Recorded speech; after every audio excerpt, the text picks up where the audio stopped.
El S&P 500 está en máximos históricos. Los titulares hablan de euforia, de bull market, de un mercado imparable. Y si solo miras el número del índice, tienes razones para celebrar. Pero si rascas la superficie de esos máximos, encuentras algo que los titulares no te cuentan. El mercado está subiendo. La mayoría de las acciones no. El rally no está distribuido de forma uniforme. Solo una parte reducida de las empresas del índice está liderando la subida y renovando máximos históricos. La gran mayoría sigue por debajo de sus picos. ¿Cómo puede subir el índice si la mayoría de sus componentes no sube? Hoy vamos a entender la respuesta y lo que significa para cualquier inversionista que tenga exposición al mercado americano.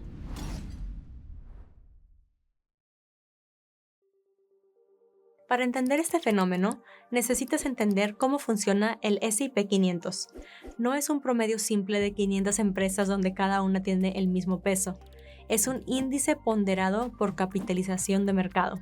Eso significa que las empresas más grandes tienen mucha más influencia en el movimiento del índice que las pequeñas. Para junio del 2026, el grupo conocido como las Magnificent Seven, Apple, Microsoft, Nvidia, Amazon, Alphabet, Meta y Tesla, representaba aproximadamente el 33.8% de toda la capitalización del S&P 500. 7 empresas de 500.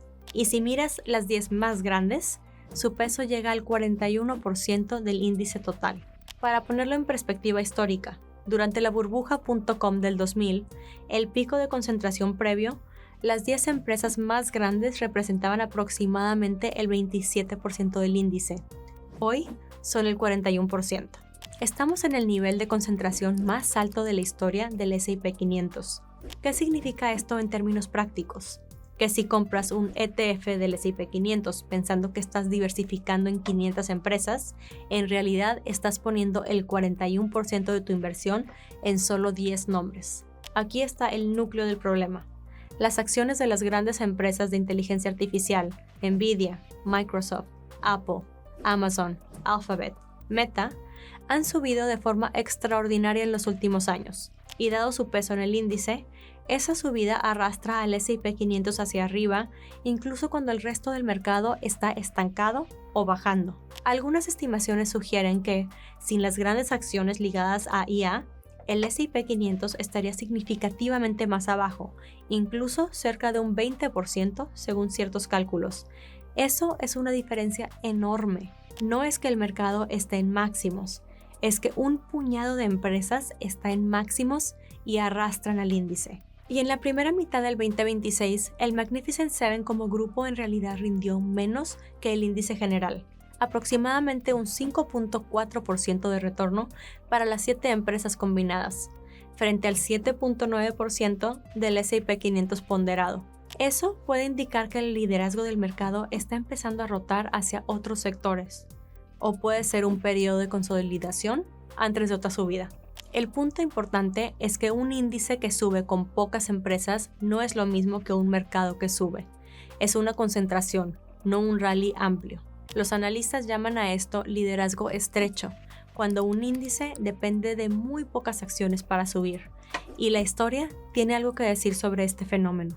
La última vez que vimos una concentración similar fue en el año 2000, con el apogeo de la burbuja.com.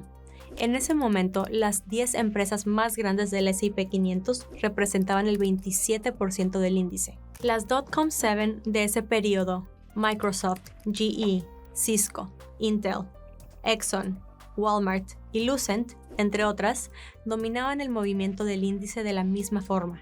El índice cayó más del 49% entre el 2000 y 2002. Eso no significa que la historia se repita, pero sí muestra por qué la concentración importa. Pero la comparación tiene un límite importante. Las empresas .com del 2000 muchas veces no tenían ingresos reales, cotizaban a múltiplos infinitos sobre ventas proyectadas que nunca llegaron. Hoy, las Magnificent Seven generan ganancias reales, tienen márgenes altos y están en el centro de una revolución tecnológica genuina. La diferencia entre el 2000 y 2026 no es la concentración, es la calidad de los earnings. Pero incluso si las empresas son sólidas, sus valuaciones ya descuentan décadas de crecimiento perfecto, Cualquier decepción puede ser muy dolorosa para el índice. ¿Y qué hace el inversionista con esta información? Lo primero es entender tu exposición real. Si tienes un ETF del S&P 500, el 33 a 41% de tu exposición está en 10 empresas. Eso puede ser exactamente lo que quieres si crees en la tesis de la IA a largo plazo.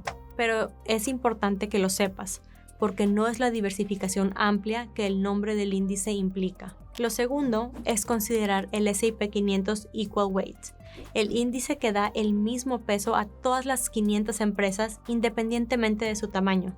Históricamente, en periodos de liderazgo estrecho seguido de rotación, el Equal Weight tiende a recuperarse más rápido cuando los sectores rezagados comienzan a recuperarse.